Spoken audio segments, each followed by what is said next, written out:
Kyle Busch's documentary Rowdy came in theaters a couple weeks ago. I was fortunate enough to be there.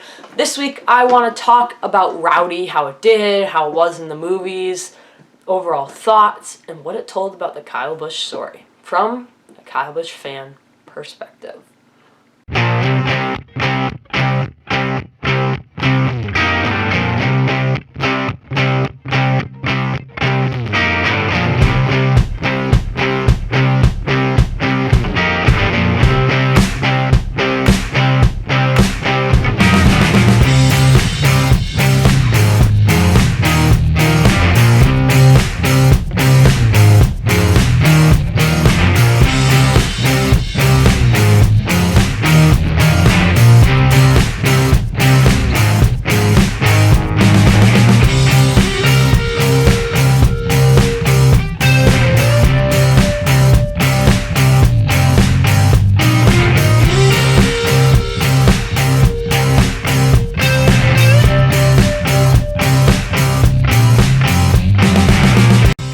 Hello everyone and welcome back to another video. My name is Cameron Simpson and welcome into a kind of movie review, NASCAR and sports style. We're talking about the new Kyle Busch documentary Rowdy. That came out in theaters a couple weeks ago in the tail end of June. I was fortunate enough to be there in person to see the movie, and I thought it was very good. I'm going to talk about it. What did it say about the Kyle Busch story? How was it entertaining-wise and all of that? We're going to get to most of that. First off and foremost, for full disclosure, the reason I was there is because I'm a full-blown Kyle Busch fan. Kyle Busch is one of my favorite driver, always has been, always will be in NASCAR. And I wanted to watch this documentary. Now, I was extremely skeptical going into this documentary because I am not the biggest fan of them doing a documentary of an active athlete, an athlete that's like there. You know, like the Tom Brady documentary, I wasn't a fan of it because he's active. His story's not over yet. And for Kyle Busch, it's kind of the same deal. His story isn't over yet, you know? So I was skeptical of it because, as always, he still could win another championship. He still could win God knows how many more races. Right now, it's not looking good. But he still could win races. You know what I mean? So, in all, when we look at a documentary of an active athlete, we have to understand that it's kind of going to become the new deal, I think. Because networks and providers, they want to tell stories of these athletes. They don't want to wait. And they're not going to wait because the fans want to hear them. So that's kind of where this Kyle Busch documentary came into play. I thought it was good. They could have talked about different pieces in it that they didn't get into. Like, there was stuff in Kyle Busch's life that they didn't really talk about in his documentary.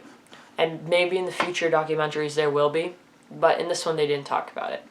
So, and they really didn't talk about the second championship as much as I think maybe they should have. You know, of course they went into the whole 2015, which 2015 was one of Kyle Busch's most incredible things in the world, and they talked about the asterisk and all that.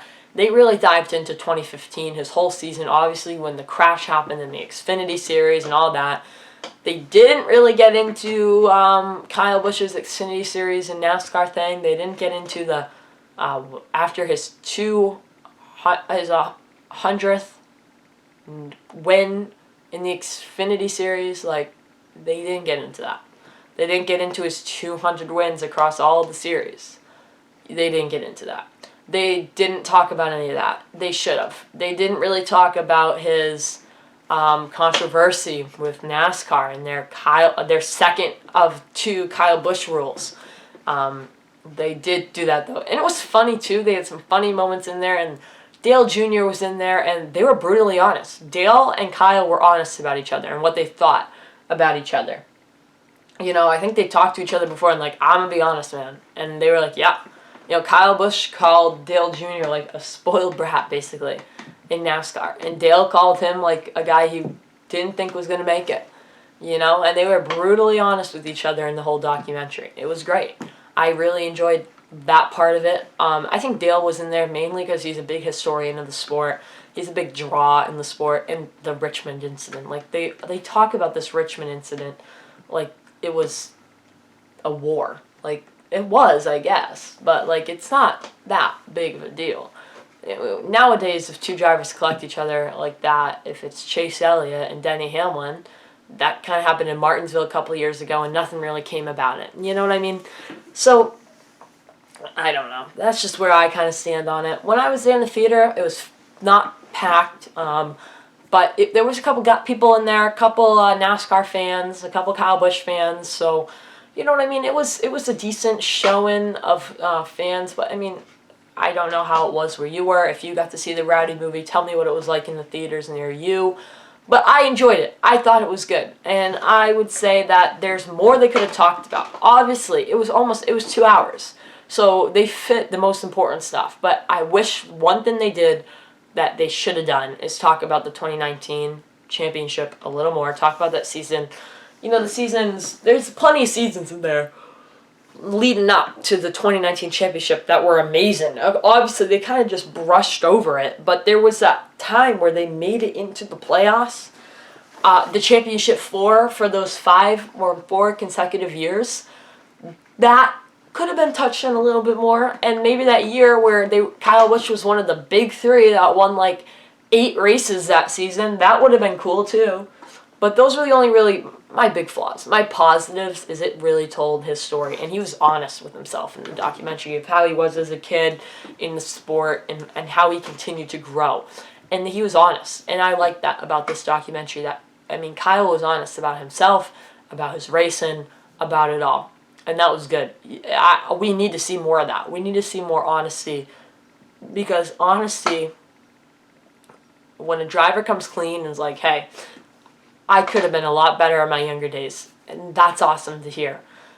Obviously, he could have. You know, he was a little bit of an immature as his young days. And then they went into Brexton, which is cool too. I love seeing that because Brexton's story is going to be great. I hope Brexton makes it, if that's what he wants to do. I hope he makes it to the Truck Series and we get to see him and his dad race each other. That would be kind of cool. Obviously, he would be employed by KBM. Don't you worry about that. So that would be kind of cool, but I liked it overall. Let's put this on the hit the gas or hit the brakes. So that's kind of my quick dry review of it, my pros, my cons. There's more to talk about. If you have any questions about it, put it in the comments section down below. The one thing is, it's only in theaters one day, and it's not like it's on a streaming service. I think it's off. You can't even buy it to watch it. This kind of happened with the Michael Waltrip one. Eventually that came out on TV. On Fox, so I wouldn't be shocked if Rowdy goes to Fox, or NBC or USA, something like that, or maybe a streaming service. Maybe we'll go to Peacock. So keep your eyes cleared on that. Keep up with it, because eventually it will probably get on TV. But for the meantime, I highly recommend it to any NASCAR fan. We don't have many stuff like this that's promoting NASCAR in this way. We don't. It's great for the sport to have a driver story being out there and being promoted. We need more of it. We don't have enough of it. So that's kind of where I stand on it. Like, this is great. You know, we had the Bubba Wallace on Netflix. That could have been a little more about NASCAR, in my opinion, but it was still good. So that's just my thing. Let's get this going. Let's get more of these, you know. We had the Michael Waltrip thing, which was cool, but it was really only about one part of NASCAR. This was about it all. It was great. It could have been about more.